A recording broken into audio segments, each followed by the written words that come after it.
Hey guys, Papa Pete back with another pickup video again today, and I have some great stuff to show you today. I was recently down to the Valley in Nova Scotia, up around the Wolfville-Kentville area, and I had the opportunity during the trip and while I was there to pick up a few things for some various different collections, let me tell you that. So, really great little trip we had down there, saw some interesting stuff, and also picked up a very unusual, rare craft beer. So I can't wait to share it all with you. Stick around.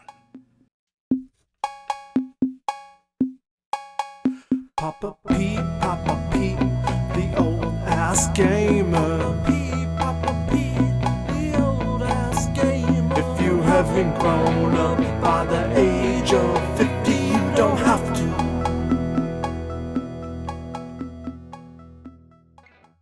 After the video, don't forget to check out IntellivisionCollector.com for all your Intellivision needs. That's IntellivisionCollector.com. All right, first and foremost, let's get to the craft beer, right? Treacle in the basket today. Didn't even say anything. Coco's not here. Treacle's here, so she'll join me for today, but she's pretty docile. She doesn't move around a whole lot in there, quite small. She's our 17-year-old cat, but she's pretty spry for 17. What I have here today is a Soma by Lunds Mill Beer Company in Lawrencetown, Nova Scotia. And this brewery is so small, they don't even have a presence in the Nova Scotia liquor stores. They only sell themselves, and I happened to pick this one up at a farmer's market while I was down there, talking to the girl, one of the girls who owns the company, and I had 3 or 4 different ones, sampled them, and bought a few. So I haven't tried this one yet. This is a Smash IPA. So really anxious to try this. Once again, you can't buy these in the liquor stores. You can only get them from Lunds Mill Beer Company themselves. So it's kind of neat. I'll put a couple cards up because they had a couple cards right here where they will actually, if you're in that area, they'll even deliver to you, which is absolutely awesome. So I like Smash IPAs typically. So let's take a look. I got my Expos mug here today because, of course, I don't have a Lunds Mill Beer Company glass, right? Nice pour right there. Nice little head. Sort of translucent. Beautiful. Got a really nice aroma, too. That has a great little flavor. Not too sweet, but not too sour either. A little bit of bitter in it. Seems like a fairly strong beer. What's the percentage on it? It's 6.6%. So it is a strong beer. But anyway, once again, I don't know if you'll ever get the opportunity or if I'll even ever have the opportunity to try it again. But it's always interesting to try these unusual beers from Lunds Mill Beer Company in Lawrencetown, Nova Scotia. It is Soma, their Smash IPA. So anyway, cheers. And now for the pickups. First of all, I'm going to start off with something that's been 4 years in the making. It's I picked it up just before I left that day. Right here in town, it came in the mail.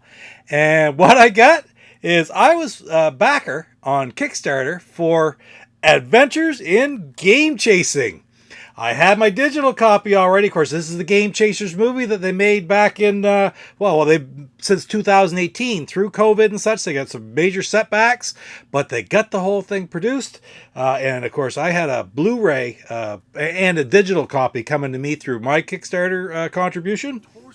And this, autographed by Jay and Billy and such. So I've already seen the movie because, like I say, I got the digital copy. I think it's on Vimeo. So right now, you can actually buy that movie via, I don't know what, I think you can get it on Amazon Prime. And I think you can get it by buying the digital copy on Vimeo. So anyway, it's definitely worth a watch. These guys put a lot of... put their heart and soul into making this, along with OK Chief and various other people that were in the video. So 8-Bit Eric, and they did a really good job, you know. Always love supporting things like this. It took the work they put into it is absolutely amazing. So got to give them a lot of credit for that. And I'm very happy to have this. I bought their other DVDs back when the different seasons. I love supporting things like that. Even AVGN, I like picking up their stuff as well. So anyway, very happy to finally have my Blu-ray copy of Adventures in Game Chasing. Check it out if you can. And the first thing I have to show you today is I had mentioned in a video 3 or 4 videos back, I think it was the one where I went to the world's largest garage sale in Moncton, New Brunswick, that I had run into Sean from Sean's Video Games while I was at that world's largest yard sale. And he had contacted me a little while afterwards and told me that he had found some more Zellers games for the Atari. And I started collecting by buying a bunch from him last year in Sussex. So with 3 more, he gave me a really good deal. I stopped at his house and I picked up these 3 games. And what I got was Laser Volley right there. Sort of weird how the thing is like that, but there's the label like this. Zellers titles. They're knockoff. Basically, they're made in Taiwan, knockoff Atari 2600 games that were sold by Zellers Canada back in the 80s, late 80s, early 90s even. I can remember them being in the stores. Zellers, of course, is no more. It went out of business. Turned into, I can't remember what it turned into now. Target. I think Zellers turned into Target, then Target pulled out of Canada. So it's long gone. But anyway, the next one I got is Earth Attack. And that's an interesting game as well. The label and artwork on these is just so amazing. But I love, there's only 19 of them, I believe, and I've got like half them now, so I'm always looking for them. Some of them are a little difficult to get. I believe an Earth Attack is one of them, if I'm not mistaken. But anyway, one more, and I got a copy of Circus, so you can just imagine what that is, right? That's Circus Atari for the 2600, and I'll put the gameplay of what that is, just write it in, of what these different games are. But it's really interesting. These Zellers titles is just a neat little subset that I'm trying to get for my Atari 2600 collection. Just like the Activision set, with the Atari 2600, it's very difficult to collect the whole thing, so let's specify the different subsets, and this is what I'm really interested in. So sticking with Atari and sticking with Moncton, New Brunswick, of course, you know, I've said it 1,000 times, one of my favorite places to go is Spin It Records in downtown Moncton, New Brunswick. I stopped in there that morning. I had about an hour and a half to kill. Mama C was working actually that day, and I had some time before we had to leave. So I went in and I talked to Mitch while I was in there, and I went through that big list or big shelf full of Atari 2600 games again. And I picked up a couple more for my collection. Great deals. $10 each, like I got the 4. And the first one I got is US Games Towering Inferno. I think I had a loose copy of that before. I never did have it complete in box. It's not the greatest box in the world, but I didn't pay a whole lot for it. The manual is in there, and it's kind of a neat game where you climb the ladder, put out the fires, and I don't know, very interesting thing to go through the floors. I've not played it very much. I've turned it on once or twice, but I've watched different people play it. I've seen it played online, and really, really happy to add this. This is another one of those things I was just talking about, subsets.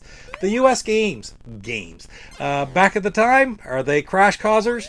Yeah, probably. This is one of the companies that was unregulated that started pumping out all kinds of stuff for the Atari 2600 and basically, flooded the market. But at the end of the day, I'm just really happy to have this one from my collection. And it also has, right up in the corner, that KB Toy and Hobby logo with the markdown to, I don't know, it's $7.99. I think it's $7.99. Yeah, so I thought it was $1.99 for a second. No, $7.99 for that one. So it's always neat to see the history of KB Toy and Hobbies and stickers like that. The other one I picked up from Spin It Records, I didn't get a whole lot there this time because, like I said, this is very early on in my trip. I didn't know what else I was going to find, but I did get a copy of, in the silver box, Phoenix. I didn't have this game at all. Again, I think I had a loose copy, but this one is still in the shrink wrap, sealed in box. Copy of Phoenix. It was only like $10, so how do you beat that, right? So, fantastic game, of course. It's so sort of controversial. The Demon Attack for the Intellivision with the boss fight in between, just like in Phoenix. There were some lawsuits, and was a Demon Attack for I think it was Atari. The Magic Atari Demon Attack got sued by Atari. The Magic got sued by Atari for their Atari version of Demon Attack. So I guess after they won that case, it was pretty easy to go on and make the one for Intellivision, right? But anyway, I digress a little bit. Very happy to have this complete inbox sealed copy of a fantastic game, Phoenix. Okay, so I get down to Nova Scotia, and I actually had to help 64-bit for the weekend run a flea market. He was selling in the flea market, but it was his flea market as well. So I went down to help him out, to run the door and to take care of things for him, run errands for him as he needed to. But he is always finding stuff all the time, and we were back at his place later on that day, and he showed me this. It's a copy of Donkey Kong, Coleco Donkey Kong, and I thought, that's pretty cool. And he says, well, I don't want it. You want it? I said, looked at it, and I realized my copy that I have in my 125 is actually a French-Canadian version, and this is the American, the English-only version. So, absolutely, I took it for sure. I'm going to replace this in my 125. I mean, these things, you trip over them everywhere. And this one isn't in great shape, but, it's kind of appropriate, isn't it? When a game is this bad, the condition should be this bad as well. So anyway, very happy. Thank you, 64-Bit, for giving me this copy of Donkey Kong. So the last couple of things that I picked up are actually not video games per se, but they're things that I got at the flea market while I was there. And like I said, I was working most of the time, so I just did a quick skim around. There weren't a whole lot of video games there. There was one company there with some games, nothing too much that I needed or didn't have already. But one thing they did have is they had an incredible selection of magazines, comics, etc., etc. And one of their big boxes was full of wrestling magazines. So I couldn't resist this when I saw it. Now, I used to buy WWF Magazine back in the 80s and early 90s. When it came out, I'd get it every week, every month. And I thought I still have them around here somewhere. But maybe someday I'll do one of my own personal unboxings where I unbox something I stashed away 25 years ago. And I'll find all these magazines. I might even have this one, but I don't think so.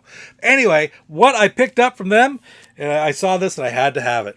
I picked up a copy of WWF Magazine from, what's the date on it? It is December 1997, the day or the month after the screw job. So, man, Bret Hart and the Hart Foundation, Davey, Owen, and that's Diana Smith with them on there. I think that picture is actually from, that's from One Night Only when was it SummerSlam or One Night Only? Anyway, Bret isn't fighting there. So, yeah, that's a really interesting picture. Of course, big fan of the Hart Foundation back in those days, and I was pretty bitter afterwards, to tell you the truth, after the whole Montreal screw job and stuff. But anyway, I just had to have it. I saw it and it's like, wow, that's just too much history there. I just love the old WWF from back in those days and before. A little bit later too, but really those days and before. So anyway, really neat to pick that up.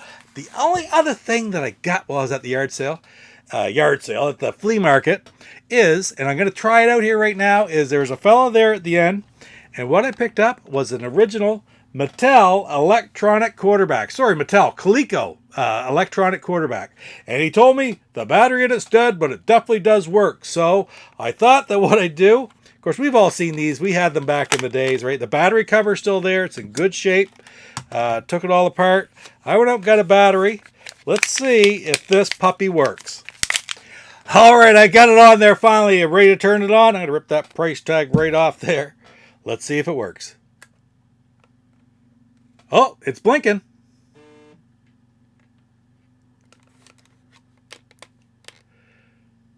It looks to me like it works.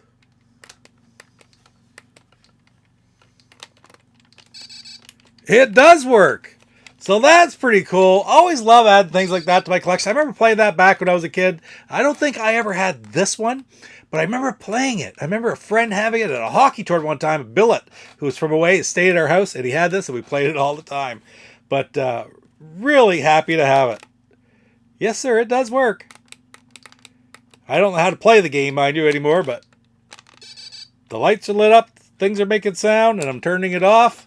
And that's really cool. Always love adding things. This is for the collection more than anything. So, well, guys, that's it for today. A lot of great pickups. Some completed box, a television, an Atari, some Zellers Games from my Atari collection. Adventures in Game Chasing by the Game Chasers. That's beautiful. Nice magazine, old historic WWF magazine. And a classic electronic handheld Coleco electronic quarterback. So anyway, guys, thanks for spending just a little bit of time here today. Don't forget to like, comment, and subscribe, and we will see you in the next pickup video, because there's going to be more pickup videos. You take care. Papa Pete, the old ass gamer. Papa Pete, the old ass gamer. If you haven't grown up by the age of 50. Hey, this is Ferg from the Atari 2600 Game by Game podcast, and you are watching Papa Pete, the Old Guy Gamer.